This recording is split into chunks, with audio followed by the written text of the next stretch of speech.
오늘 우리가 얀센주의, 그죠? 오늘 얀센주의에 대해서 오늘 공부하도록 하겠습니다. 정적주의, 얀센주의, 그 다음에 빵세를 쓴 파스칼, 이렇게 우리가 한번 이야기를 한번 해보고, 그리고 난 다음에 이제 찰스 1세로 한번 넘어가도록 합시다. 제임스 1세 이야기로 마무리하면 좋겠습니다. 정적주의라면 이것은 로마 가톨릭 신앙을 말합니다. 그 대표적인 사람은 몰리나. 17세기에 유럽의 최고의 그 로만 가톨릭 그 신학자. 정적주의. 네. 쉽게 말한다면 정적주의라는 것은 요즘에 그 무슨 사상이라고 할까요? 요가와 같은 요즘 관상기도. 이 정적주의의 몰리나가 17세기 있기 전에 16세기에는 그 맨발의 수도사들이었던 십자가의 요한이라든가 그리고 테레사라든가 시에나의 테레사라든가 이런 사람들이 정적주의였죠. 쉽게 말해서 관상기도라고 생각하시면 됩니다. 이게 관상기도. 항상 관상기도가 있었다라는 거고, 얀센주의는 이게 은혜론, 로만 가톨릭 내에서 어거스틴의 은혜론을 강조한 사상, 이게 얀센주의라고 그럽니다. 코넬리우스 얀센인데, 이 얀센주의가 뭐하고 비슷하자면, 여러분, 이게 이제 칼빈주의라고 하지만, 칼빈주의하고 상당히 유사하다고 하지만, 저는 연구해 본 결과, 우리가 말하는 칼빈주의가 아니라, 아르미니우스적인 그런 칼빈 사상이 있는 것 같아요. 좀 이따 제가 자세하게. 근데 그래서 이걸 어떻게 본다면 세미 펠라기아니즘이다. 이렇게 생각하면 아마 좋을 것 같아요. 제가 늘 강조하지만 세미 펠라기안주의와 어거스틴주의를 우리가 굉장히 혼돈하고 있기 때문에 이거 좀 이따가 제가 설명할 거. 그다음 파스칼이 쓴 빵세. 너무나도 유명하고, 그리고 파스칼이 쓴 이 빵세는 기독교를 변호한 책이에요. 그래서 제 친구 목사, 지금은 세상을 떠났습니다만, 이제 나이가 많은 친구죠. 같은 동기인데. 그 사람이 이 빵세를 공부하고, 그분은 이 빵세 공부해가지고 설교하고 막 그래요. 그래서 나는 그럼 철학자가 되지 말라고 목사가 되었는가 하는 생각이 들긴 드는데, 그 사람 본래 철학가고, 그래 철학가로서 목사가 돼가지고 이제 빵세를 선포하는데, 자기는 평생 이 빵세만 읽어가지고 우리 사람들한테 설교하고 그랬다고 그러더라고요. 그래서 제 마음속에 그럼 철학가가 돼버리지 말라고 목사가 되는가 하는 생각이 들 때가 친구이기 때문에 제가 그렇게 이야기를 합니다만은. 이 빵세는 기독교 변정책입니다. 이 책하고 뭐하고 유사하다고 생각을 해야 되느냐 하면 파스칼하고 누구하고 비슷하냐면 키에르케고르하고 너무 비슷합니다. 키에르케고르하고 이게 너무 비슷해요. 그래서 저는 읽으면서 키에르케고르의 책을 읽는 듯한 느낌, 저는 그렇게 받았어요. 그래서 좀 이따가 제가 빵세와 키에르케고르의 그 죽음에 이르는 병, 디스페어, 우리가 이 절망과 파스칼이 이야기하는 세 종류의 사람이나 이 키에르케고르이 쓴 절망에 이르는, 그러니까 죽음에 이르는 병, 그 나사로, 로마서 요한복음 11장에 나오는 나사로는 죽음의 병이 아니다. 예수님이 그렇게 말씀하시면서 이제 제자들을 데리고 이제 왔는 그 말에서 죽음에 이르는 병은 뭐냐라고 했을 때 거기에서 말하는 세 종류의 인간, 이거 상당히 유사해요. 예. 근데 이제 그렇게 생각하면 아마 그러면 이 책이 굉장히 실존적이겠다. 게르케고리 뭐 사르트르나 쇼펜하우에게 굉장히 영향을 끼쳤는데 이 파스칼은 좀 존재적인 문제, 실존적인 문제, 본질적인 문제에 관심을 가지면 이 파스칼의 책이 굉장히 도움이 되죠. 그래서 기독교인에게는 파스칼의 이 책은 굉장히 사색적이고 좀 이 말 그대로 생각하는 사람. 저는 모르겠어요. 여러분 뭐 읽어보셔서 아시겠지만 저는 생각이 별로 안 되던데. 그때 하도 어렸을 때 읽어서 그러는가. 대학교 그때 가니까 교수님들이 이 두 권은 반드시 읽어야 이게. 그것도. 처음에는 읽으라니까 읽었는데 하나도 모르는 내용. 아니 지금 나이 21살에 뭔 죽음이 이르는 병을 읽으라고 이래가지고 이것도 읽었는데 지금 가물가물 생각만 날 뿐 내용은 잘 생각이 안 나고 그다음에 또 니체 짜르투스트라니 이렇게 말해 읽으라는데 처음부터 이렇게 촛불 들고 다니는 꼭 미친 사람 같고 이런 걸 읽으라나 이런데 나중에 이제 신학을 공부하고 이제 이 책을 이제 읽지는 않았습니다. 그 다음에는 이렇게 가끔씩 이제 인용된 부분을 보니까 이제 조금 근데 왜 그때 교수님들이 나이 20살 되는 애들한테 읽으라고 그랬는가. 그래서 잘 이해가 안 되는 것 같아요. 제가 모자라서 그렇겠죠. 자, 100페이지 봅니다. 정적주의. 정적주의 하면 둘째 줄에 신비주의자 몰리노스. 그래서 몰리노파가 있다. 이렇게 제가 방금 말씀을 했습니다. 좀 내려가면 이 사상은 묵상보다도 관상에 이거는 상당한 차이가 있습니다. 묵상과 관상은 차이가 있다 했습니다. 로만 가톨릭의 그 영성 운동에 4단계가 있다 그랬잖아요. 기억을 하셔야 되는데 그러면 이 말의 의미를 아실 거예요. 먼저는 뭐 하느냐? 읽기죠. 읽기. 무조건 읽어라. 이게 이제 레기토라고 하는 거고요. 두 번째는 기도. 이래 이제 오레이션이라가 오라티오 이렇게 이제 계속 성경을 읽고 난 다음에는 이제 구술하는 거예요. 이게 기도예요. 그 다음에 세 번째는 묵상이에요. 우리가 말하는 메디타티오. 이게 우리가 로만 가톨릭의 이야기지만 이들이 이것을 1000년 동안 연구해서 만들어낸 이론이거든요. 근데 이걸 무시하면 안 돼요. 사람은 이렇게 가게 돼 있어요. 그러니까 우리가 로만 가톨릭을 계속해서 공부하는 이유 가운데 하나가 조금 신앙생활 하는 사람들이 좀 신앙생활 열심히 하려고 한다면 이렇게 치우친다. 이제 그걸 우리가 알 수가 있다는 거예요. 이거 그냥 이렇게 무시하면 안 돼요. 제가 볼 때. 그 다음에 마지막에 뭐냐면 위에 씁니다. 바로 관상이다. 이게 바로 컨템플라치오다. 컨템플라치오. 그러면 컨템플라치오. 이거와 묵상과 관상의 차이는 뭐냐?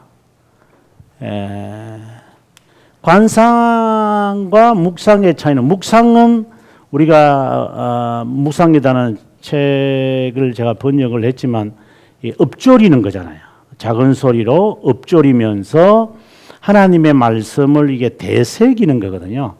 되새기면서 자연을 보고 그리고 말씀을 되씹으면서 그것에 나타난 하나님의 속성을 깨닫고 자 이러한 것이죠. 마치 자기를 반영시키는 리플렉을 이제 그를 말씀을 가지고 자기를 보는 것을 우리가 묵상이라고 하는데 관상은 그런 것이 아니잖아요. 관상이라는 것은 contemplation 이렇게 영어로 말할 때는 자기의 영이 밖으로 나가는 거잖아요.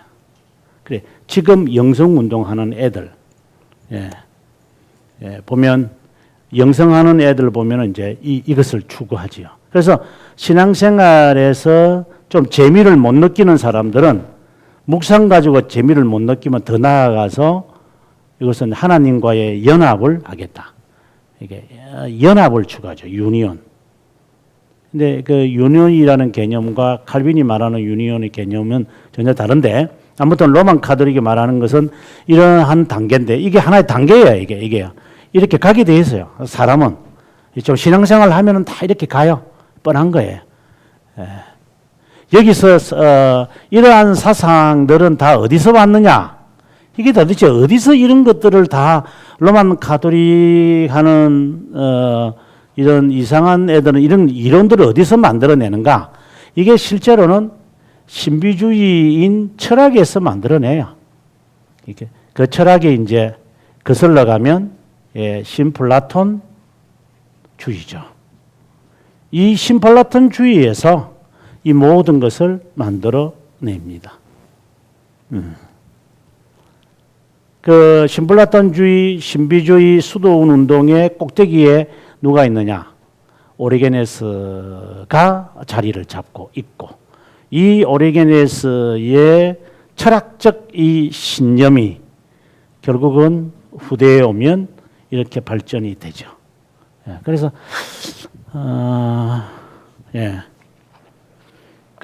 그다음 계속해서 보면 이제 나오는데 구두적 기도보다 그죠?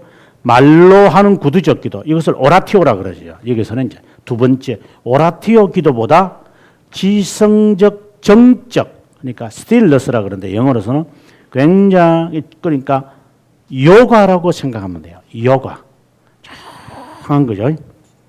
그리고 신비적 기도로 경건한 삶보다도 내적인 수동성 그러니까 그분이 내 안에 있기를 바라는 이런 거죠. 숨을 들이쉬듯이 하면서 공기를 마시듯이 가끔씩 그 산에 등산하면은 이상한 사람들이 이렇게 앉아가지고 꼭 부처처럼 내가 보면 꼴값들을 어지간히 한다는 생각이 하려면 쫙 지리산 꼭대기는 올라가지 이런데 수락산은 이런데 제가 그 신림동에 살 때 그 보라매 공원에서 제가 운동을 하고 그랬는데 보라매 공원 거기 앉아가지고 이렇게 하고 있었거든요. 그래서 내가 아이고 진짜 하려면 정말 저 꼭대기 올라가가지고 저기 북한산 올라가니까 코끼리 그 돌멩이 올라가지고 딱 바람 부는데 그거는 또 이해가 돼. 보람이 그 사람들을 그렇게 붐비는데 거기 숲속에 앉아가 그것도 숲속도 아니고 그냥 나무들이 있는데 지금은 나무도 다 깎았죠. 이제 그때는 있었는데 그 보람의 공원 지금도 있어요.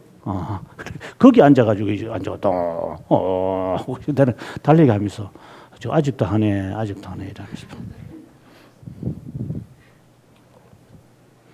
아무튼 저는 조금 우스운 사람들인 것 같아. 이런 이런 사람.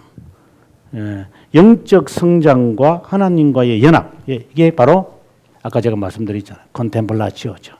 내 영이 하나님과 연합하는 거예요. 근데 결국 이게 뭐냐면은 신학적으로 따지면은 이게 단성론인 거예요. 이게 단성론.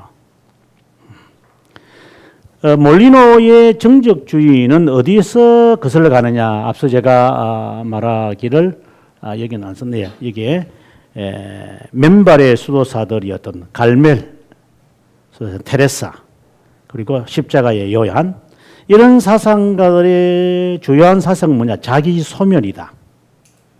그러니까 자기를 부정하는 거죠. 여기서 소멸은 부정하고 좀 다르죠. 자기 소멸을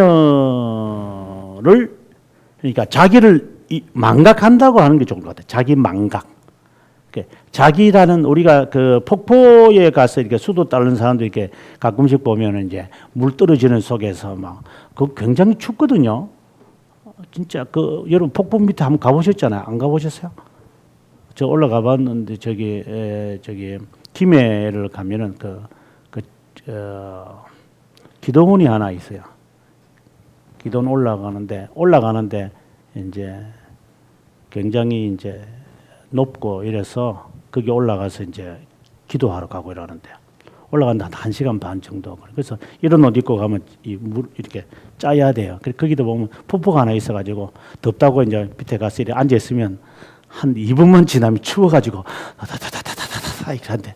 그래서 나 수도하시는 분들이 저 폭포 밑에서 진짜 저거 추울 텐데 저걸 어떻게 견디시나. 여러분 한번 해보십시오. 굉장히 춥습니다. 근데 그걸 통해서 우리가 생각하는 거죠. 그걸 통해서 자기를 잊어버리는 거예요. 그 소리와 그 물의 그 흐름 속에서 자기를 이제 잃어버리는. 그러면서 자신의 정숙을 찾는.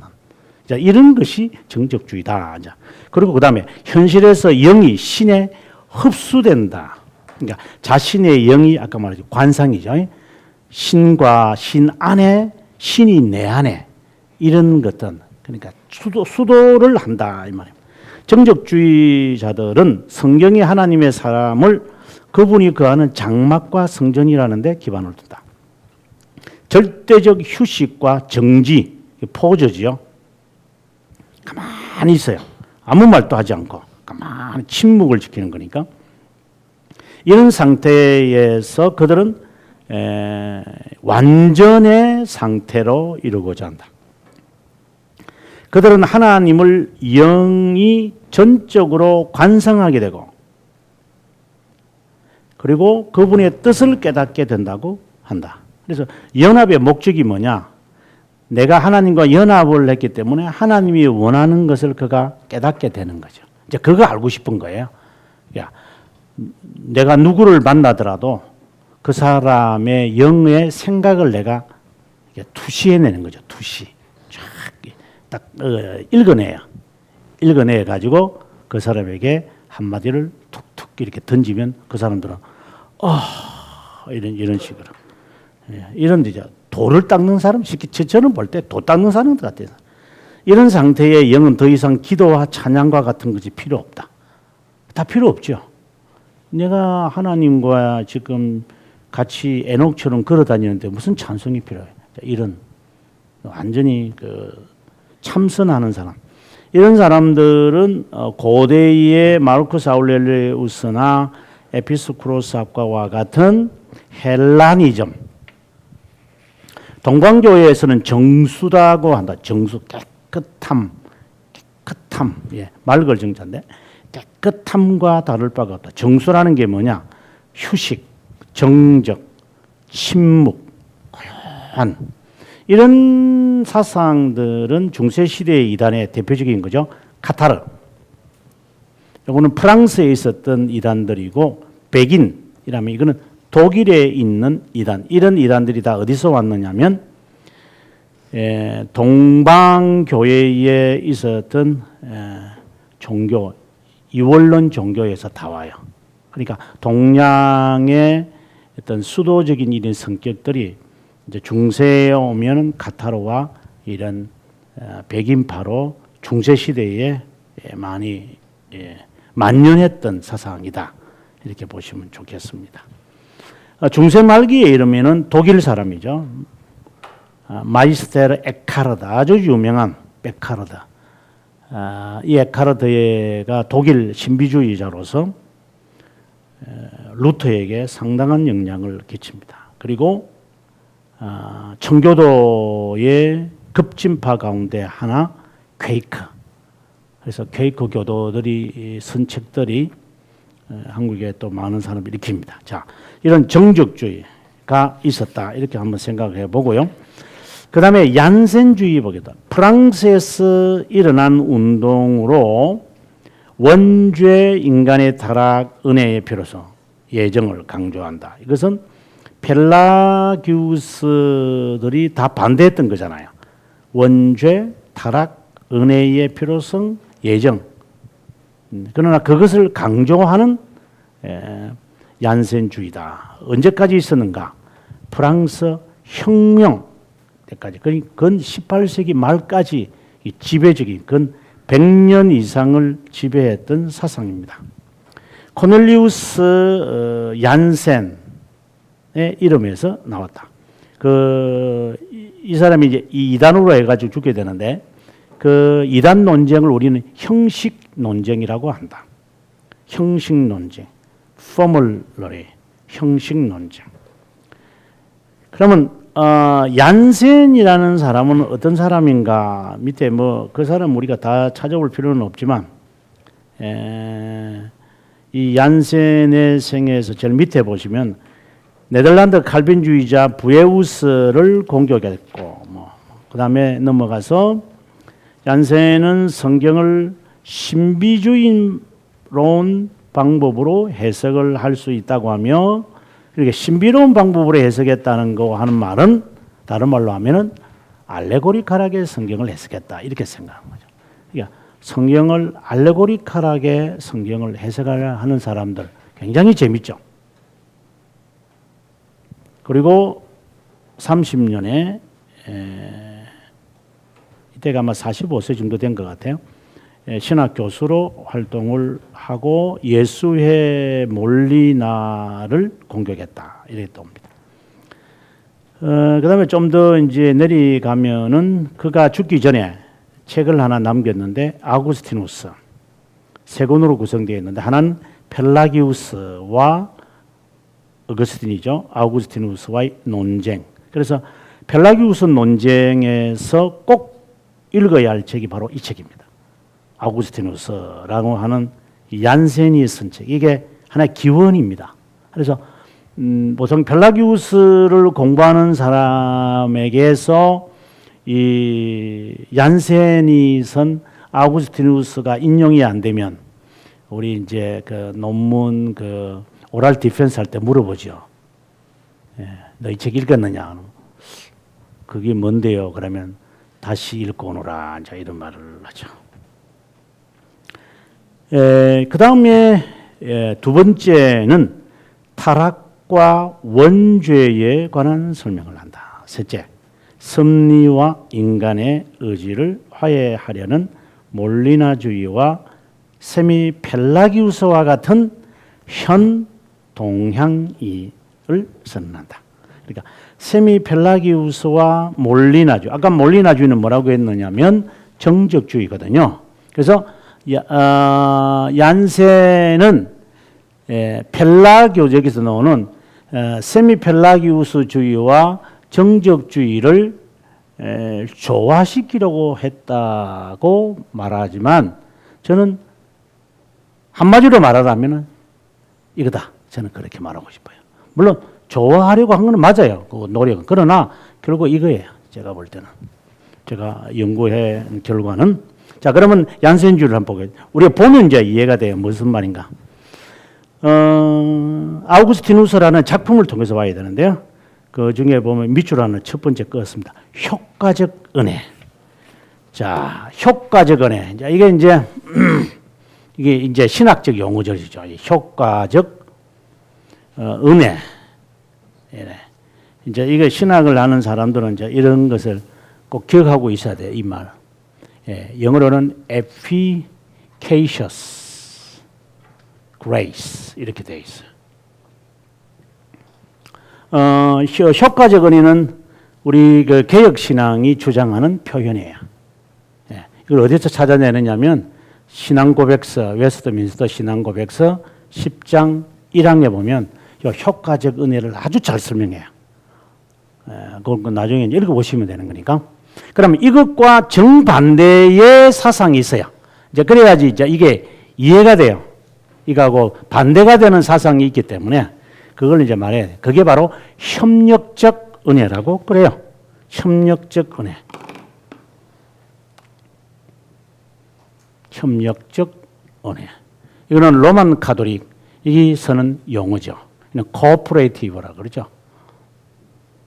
코오퍼레이티브 그레이스. 그래서 이런 단어들이 이제 보통 이제 신학책을 읽으면서 힘든 게 이제 이런 거죠. 이런 용어 자체가 이해가 안 되는 거예요. 이게. 그게 용어 정립이 안 되면 이 함축된 의미의 단어니까 이게 이제 이해가 돼야 돼요. 그래서 두 개를 기억을 하셔야 돼요. 효과적 은혜라고 하는 것은 개혁신앙에 입각한 것이다. 이건 성령의 은혜를. 성령은 역사하시면 인간이 어떻게 해요? 불강력적이잖아요. 성령은 역사하면 반드시 효과가 나타나게 되어 있어요. 성령이 역사하는데 내가 아이 뭐 성령 거부한다. 그것이 아르미니우스주의고 세미펠라기우스주의죠. 어떻게 성령이 역사하는데 아이 성령 하지 마. 이렇게 말할 수 있느냐는 거예요. 예, 웨슬리안이 잘못된 게 바로 그거잖아요. 성령이 역사를 하다가도 우리가 거부한 것 때문에 그것에 대한 책임이 있다 이라는데 성령이 역사하는데 어떻게 그것을 거부해요? 이런 거죠. 하나님께서 지금 나에게 은혜를 베푸는데 내가 하나 지금 좀 바쁘니까 조금 이따 전화할게요. 이게 말이 되느냐고 이게요. 예를 들어서 문재인 씨가 저한테 전화가 왔는데 제가 잠깐만 지금 수업 중입니다. 제가 그러겠어요? 학생들 보고 지금 문재인 씨 전화 왔어요. 가만히 있어라. 저 조용히 여보세요. 경건한 자세로 숙여 주셔서 이렇게 하지 않겠어. 근데 감히 하나님께서 지금 콜링을 하는데 조금만 이게 되느냐 이 말입니다.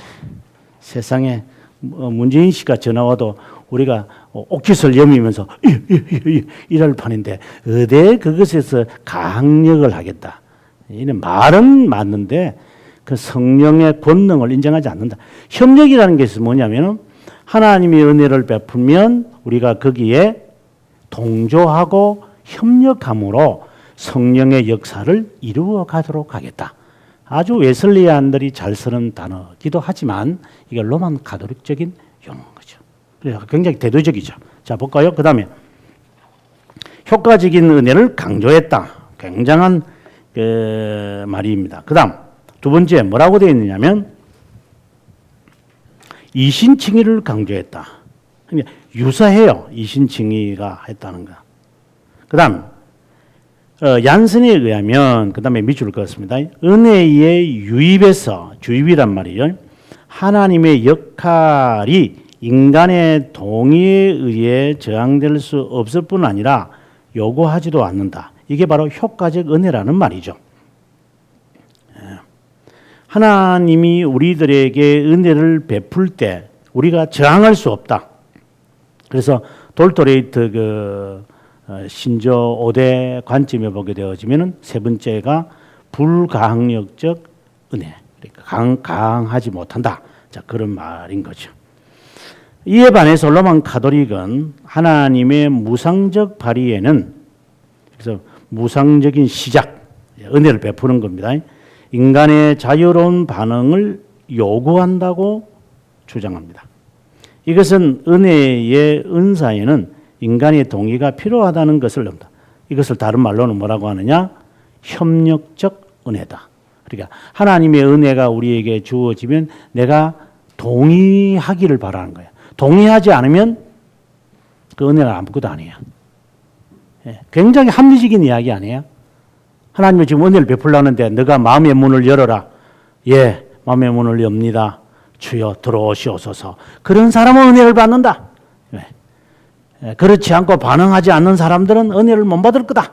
굉장히 합리적인 이야기처럼 보이지만 다 틀린 말들이잖아요. 그거는 정말 그 웨슬리안이나 이런 아르미니안주의자들이 잘 쓰는 말들이지. 근데 요즘은 뭐 대부분의 교회들이 그렇게 쓰니까 주여 이 시간에 주님께서 역사하십니다. 여러분 마음을 활짝 여십시오. 그래서 찬송 지극히 화평한 마음으로 찬송을 부르. 저 많이 불렀어요. 찬송을 부르며 하면서 그러면 막 속죄하면 눈물 뚝뚝 흘리며 아멘 하고 이러는데 전부 다 쇼입니다. 쇼입니다. 교회 가가지고 뭐 눈물 조금 흘렸다가 은혜 받았다고 하는 사람들 다 쇼를 하고 있어요. 미랑이라는 영화 보면 잘 나타나는 것 같아요. 통곡 흘리고 눈물 퉁퉁 눈정디가 퉁퉁 붓고 뭐 은혜 받았는데 예, 사람이 바뀌어 가지고 뭐 하는 짓거리나. 그게 굉장히 한국 교회에 대한 정말 빙자하는 이야기죠. 한국 교회가 지 스트레스를 받아 가지고 우는 것을 그 충동증이 걸린 것도 모르고 거기 비염 걸리면서 굴쭉굴쭉 하는 것을 은혜 받았다고 굴쭉굴쭉 하는 거 착각을 하는 거나 마찬가지죠.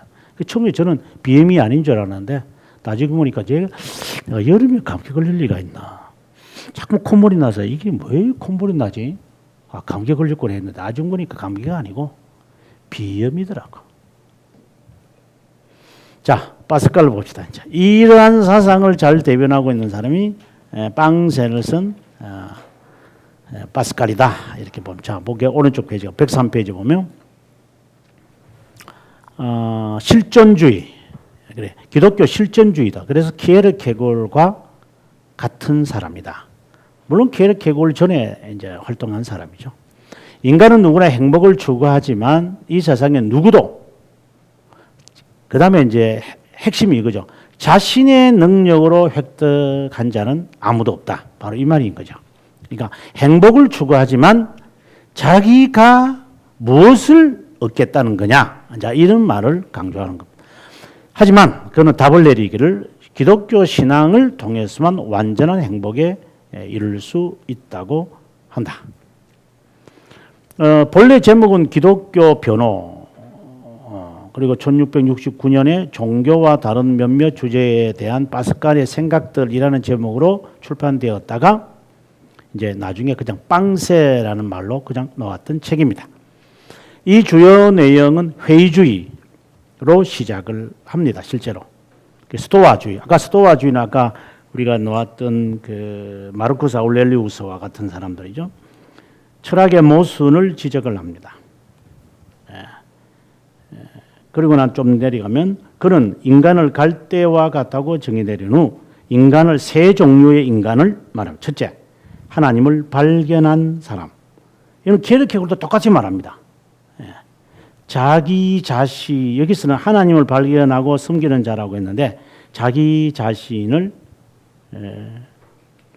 다른 말로 정체성을 찾지 못한 사람, 그런 사람이 있다. 이게 죽음에 이르는 병이다. 이렇게 말을 하죠. 그럼 두 번째, 그분을 발견하지 못하고 추구하려고 노력하는 자. 그러니까 하나님 없이 추구하는 사람, 허무한 것. 하나님과 함께하는 게 아니고, 그런데 이제 키에르케고르는 뭐라고 하느냐면은 자기 존재를 발견하지 못하는 사람. 그리고 그다음에 두 번째 사람을 자기는 이 키에르케고르는 이 책에서 뭐라고 하느냐면 원하지만 자기가 원하는 자아가 있는데 이런 사람이 되고자 하는데 될 수 없을 때 오는 절망이 있다. 이 말이에요. 그러니까 다른 말로 한다면 인간의 한계를 깨닫는 절망.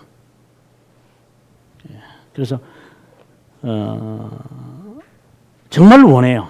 나는 이런 존재가 되고 싶은데 그런 존재가 나는 될 수가 없어요. 뭐 질병에 걸렸거나 아니면 사고가 났거나 뭐 이렇게 해서 이런다면 그때 절망. 그래서 사람은 뱅크랍을 해가지고 자살하는 이렇게 되는 거죠. 더 이상 자기가 할 수 없는 이제 거기에 빠지는. 그다음에 세 번째, 그분을 발견하려고 하지 않고 살아가는 사람. 두 번째와 세 번째는 좀 비슷한 것 같은데 두 번째의 모습은 마치 하나님을 추구하려고 하다가도 엉뚱하게 그러니까 곁길로 가서 하는 것. 그러나 세 번째는 마치 무신론 사람처럼 아예 하나님을 배제시키는 지가 하나님인 그런 사람. 결국 인간은 하나님을 찾는 존재다. 그래서 키에르케고르는 세 번째 사람을 뭐라고 말하느냐면 자기는 원치 않는데 내가 원치 않는 무엇인가가 있는데 자꾸만 나보고 하라고 하는 이게 절망이다. 요즘 우리나라 그 초등학생이나 중학생, 고등학생 자살하는 게 그런 거잖아요. 자기는 정말 못하는데 부모는 자꾸 하라고 한다. 나는 하기 싫은데 해야만 한다. 하고 싶은 것은 못한다. 이게 절망이에요. 그래서 죽음인 거예요. 그게 그럴 수밖에 없는 거예요. 키에르케고르의 정말 명확하게 말한 거죠. 그래서 하나님 안에서 자신의 만족을 찾았을 때 오는 기쁨이 있어야 되는데 그 기쁨이 없이 하나님 없는 기쁨을 찾으려고 하니까 계속해서 청량 없는 마시는 것 같아. 이런 것을 빵새도 이미 결론을 내리지만 게르케골도 내리는 거죠. 게르케골도 화난 사람이에요. 이 사람은 화난 사람이에요. 같이 그 밸런스 말을 하는 사람들이에요. 계속해서 보겠습니다. 그분을 찾지 않는 존재는 죄인이고 스스로 죄가 있다고 여기지 않는다. 아주 정확하게 말하는 것 같아요. 찾지 않는 존재, 하나님 없이 자기를 찾으려고 하는 사람은 죄가 뭔지 모르는 사람이다. 죄를 생각하지 않죠. 그분을 찾지 않는 존재는 죄인이고 스스로 죄가 있다고 여기지 않는다. 하지만 그분을 찾는 존재는 의인이고 스스로 죄인이라고 인정하는 자다. 이런 표현들이 정말 성경적이라고 보죠. 과연 예수 그리스도를 제외하고 어떤 종교도 이 세상에 있을 수 없다고 파스칼은 주장한다. 이제 갈대라고 하는 말이 나오는 내용이 이제 첫 문장이 이거죠. 인간은 한 개의 갈대다. 가장 연약한 것이 인간이다. 하지만 인간은 생각하는 갈대다. 그를 무찌르기 위해 전 우주가 무장할 필요도 없다. 한 줄기의 전기와 한 방울의 물도 그를 죽이기에 충분하다. 인간은 아무것도 아니다 이 말입니다. 인간이라는 존재 아무것도 아니다. 뭘 그렇게 대단하게 생각하느냐. 우주가 그를 무찔러도 인간은 자기를 죽이는 우주보다도 훨씬 고귀하다. 그런데 매우 중요하다. 왜? 하나님의 형상으로 지음받은 존재이기 때문이다. 인간은 자기가 죽어가고 있다는 사실, 우주가 자기를 능가하고 있다는 사실을 알고 있지만 우주는 그것을 전혀 모르기 때문에 우주보다도 훨씬 우리는 고귀하다. 이 말인 거죠. 그러므로 인간의 모든 존엄성은 사고에 있다. 생각이죠. 우리는 결코 우리가 채울 수 없는 공간이나 시간에 의해서 자기 회복을 할 것이 아니라 바로 이 사고에 의존해서 해야 한다. 우리는 사고를 잘 하려고 노력해야 한다. 이것이 바로 도덕의 기본 원칙이다. 이거는 정말 정말 우리들에게 많은 것을 저는 이걸 다 이렇게 말하고 싶어요. 우리는 사고를 잘 하려고 노력해야 한다. 이렇게 말되어 있지만 저는 우리는 묵상을 하려고 노력해야 한다. 이렇게 저는 묵상. 그것이 도덕의 기본 원칙이다가 아니라 저는 이것이 기독교인의 기본 원칙이다. 묵상. 그 다음에 내용은 좀 읽어보시면 돼요. 자, 형식 논쟁에 대해서 1653년은 이제 시민전쟁, 영국의 시민전쟁이 끝나는 해이기도 합니다. 이제 그렇게 생각하면 되죠. 5가지 죄목이 그에게 붙여졌습니다. 의인이 아무리 바라고 노력해도 지킬 수 없는 하나님의 일부 명령들이 있다. 두 번째, 주권적 은혜를 타락한 인간이 저항할 수 없다. 셋째, 자유의지가 부족한 인류가 공로를 얻을 수 있다. 선행적 은혜가 내적 모든 행위로만 아니라 믿음을 위해 필연적인 것을 가르치는 세미펠라기우스가 옳다는 것이다. 타락한 인간이 선행적 은혜를 수용하거나 이것은 선행적이라는 것은 먼저 선자입니다. 선행적 은혜를 수용하거나 저항하는데 자유롭다는 것을 가르치는 것은 옳지 못하다. 다섯째, 그리스도가 모든 자를 위해 죽었다고 말하는 것은 세미펠라기우스파이다. 결국 이제 이것으로 인해서 이단으로 그는 정죄를 받게 됩니다.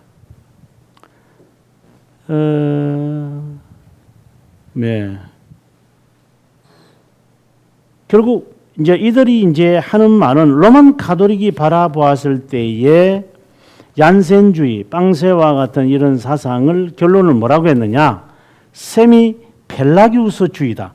제가 볼 때는 자기들이 세미펠라기우면서 누굴 보고 세미펠라기우스라는지 모르지만 어쨌든 자기들이 볼 때 이 얀센주의를 너희들은 세미펠라기우스주의다 이렇게 이제 말했다는 거죠.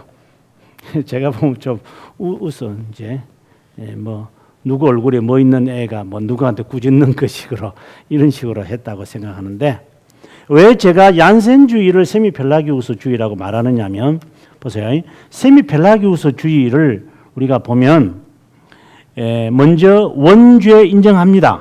그죠? 원죄 인정합니다. 그 다음에 무엇을 인정합니까? 은혜도 인정합니다. 이 사람들. 그 다음에 또 무엇을 인정합니까? 의지도 인정합니다. 예. 또 예정도 인정합니다. 이걸 다 인정합니다. 인정을 하는데 어떤 원죄며 어떤 은혜며 어떤 의지냐가 중요합니다. 여기서 원죄라고 말할 때의 원죄와 타락인데 이것을 우리는 전적이라고 칼빈주의나 아우구스티누스주의가 말한다면 이 사람들은 부분이라고 말하죠. 부분 타락을 인정하는 겁니다. 그럼 우리는 은혜라고 할 때 불강력적이라고 하지만 세미펠라기우스주의는 무슨 은혜라고 말하느냐 하면 선행적, 여기서 먼저 선자입니다. 선행적 은혜를 이야기합니다. 예. 우리는 자유의지는 완전히 우리가 죄 짓는 데만 있는 것이죠. 이게 의지가. 그런데 세미펠라기우스주의는 이 의지가 완전 죄가 아니기 때문에 이것을 은혜를 구할 수 있는 의지는 아직 남아있는 거예요. 또 다른 말로 한다면 하나님이 우리들에게 은혜를 베풀도록 구할 수 있는 의지는 남아있어요. 다른 의지는 없어요. 선행을 행할 의지는 없어요. 착갈 쓴자 행할 의지는 없는데 은혜를 베풀어 달라고 할 수 있는 의지는 아직 남아있다. 그러니까 이거 부분 타락하고 상당히 유사한 이야기를 하는 겁니다. 그러면 예정에 가서는 어떻게 되느냐 하면 타락 후 예정론을 주장하는 거예요. 그 자연스러운 거예요. 이게 타락 전이 아니라. 그래서 세미펠라기우스주의가 제가 늘 하는 말이지만 뭐하고 유사하느냐? 세미펠라기우스주의는 아르미니스주의하고 상당히 유사한 사상이에요. 로만 가톨릭도 부분 타락을 인정해요. 은혜도 그들이 인정해요. 은혜도 인정하지요. 믿음으로 구원받는다고 그들이 말을 해요. 로만 가톨릭 사람들이 은혜로 구원받고 믿음으로 구원받는다고 어렵다 여김을 받는다고 말 안 하는 것 같아요. 다 해요. 이 사람들. 똑같이 다 하는 사람들이에요. 의지도 다 해요. 우리는 죄인된 의지를 갖고 있다. 이 사람들 다 말을 해요. 안 하는 거 없어요. 삼일체도 다 말하고 예정도 다 말해요. 하나님이 택한 사람이 있다고. 그 사람들에게 하나님은 은혜를 베푼다고. 그러면 그건 아르미니스주의죠. 그런데 우리도 그런 말을 하거든요. 그러니까 이게 이 단어만을 갖고는 몰라요. 안에는 이제 들어가서 이제 이렇게 쫙 벌려가지고 해부를 해보면 딱 드러나죠. 그런데 얀센주의는 겉으로 볼 때는 세미펠라기우스주의를 반대한다고 보지만 로만 가톨릭 스스로가 얀센주의를 뭐라고 했느냐? 너희는 세미펠라기우스주의다. 이렇게 말하는 거예요. 그 점이 첫 번째로 얀센주의는 은혜론에 있어서 사람들이 칼빈주의와 같다고 하지만 저는 칼빈주의와 같은 게 아니라 뭐와 같으냐? 세미펠라기우스주의와 같다. 이거는 우리가 말하기 전에 로만 가톨릭이 그렇게 말해주니까 우리는 고맙죠. 우리는 가만히 앉아가지고 그래요. 너희들끼리 잘해라. 그래서 제가 그 세리베투스 제가 그 비판하게 될 때에 세리베투스가 공판을 두 번 하거든요. 하나는 비엔너에서 하고 그 비엔나가 아니고 오스트리아에 있는 비엔나가 아니고 비엔너라고 하는 프랑스의 비엔너에서 한 번 하고 그 다음에 제네바에서 하는데 그 비엔너에서 이미 세리베투스가 이단이라고 정죄를 해요. 근데 그 내용을 제가 읽으면서 세리베투스가 어떤 자임이 나중에 제네바에서 공판을 할 때에 그 기록의 내용이 그대로 인용이 돼요. 그러니까 제네바에서 세리베투스를 공판할 때에 도움을 받는 거예요. 그 한 거. 그러니까 제 말은 그 말인 거예요. 우리는 가만히 있어도 야, 얀센주의하고 너희하고 똑같잖아. 이렇게 이야기를 하고 이게 얀센주의가 로만 가톨릭 칼빈주의야. 이렇게 말을 하는 것에 대해서 기분은 좀 나쁘지만 그것보다도 우리가 받아들여야 할 게 뭐냐. 로만 가톨릭 너희가 연구를 열심히 해가지고 얀센주의를 세미펠라기우스주의라고 정죄했으니 그래. 세미펠라기우스주의는 맞네.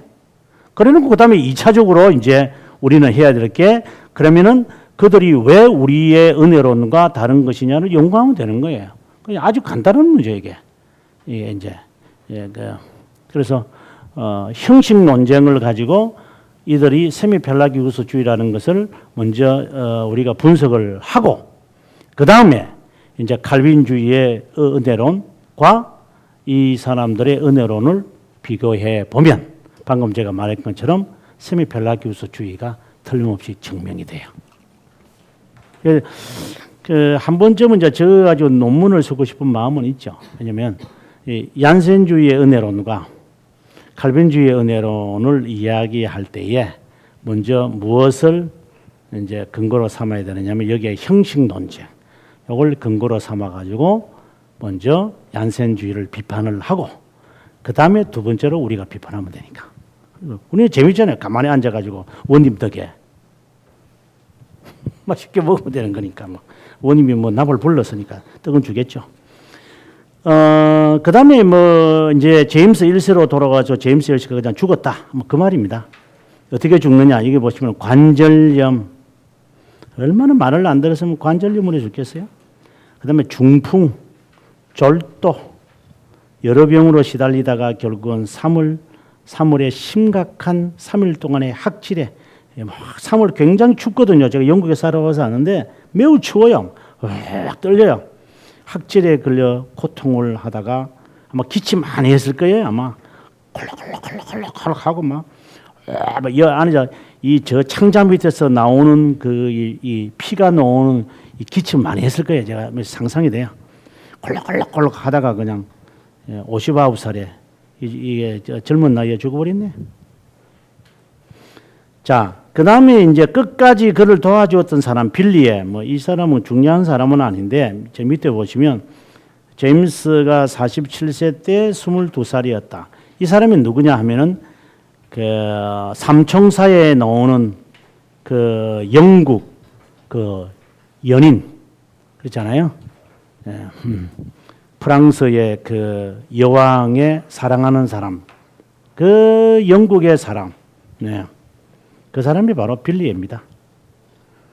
그 다음에 이제 자녀들, 이 가운데서 제가 누구를 기억해 달라고 했냐면, 셋째 줄에 보시면, 엘리자베스 스튜어트를 기억해 달라 이랬습니다.